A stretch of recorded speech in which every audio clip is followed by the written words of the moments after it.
Welcome to our time travel vlog. The first day we arrived to a very different reality. London was no longer a messy city, but clean, organized, and almost perfect. We saw a big sign that said, World State, Community, Identity, and Stability. The first thing that we saw was that some people were almost identical, and that everyone seemed to be wearing the same clothes.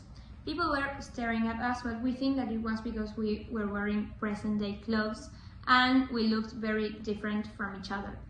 Another strange thing was that we couldn't find any children with their families.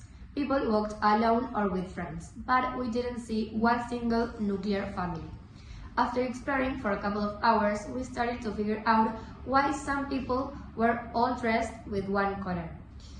There was some kind of relation between your color and your job and abilities. Yes, the ones in black only barked. We never saw them talk. They all did heavy physical jobs like cleaning and maintenance.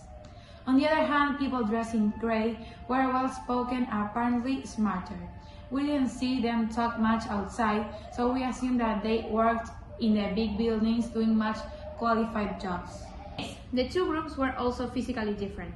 The ones in black were short, ugly, and barely human, while the ones in grey were tall and handsome. The other colors were in the middle. We think that this society is divided and has two opposite sides, an intellectual elite and an exploited working class. At sunset, we saw this big white building called London Hatchery and Conditioning Center, with big groups of young people going in.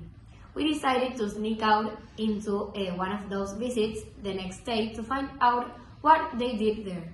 We got some really unsettling information from that expedition. We'll show you on the next vlog. Stay tuned!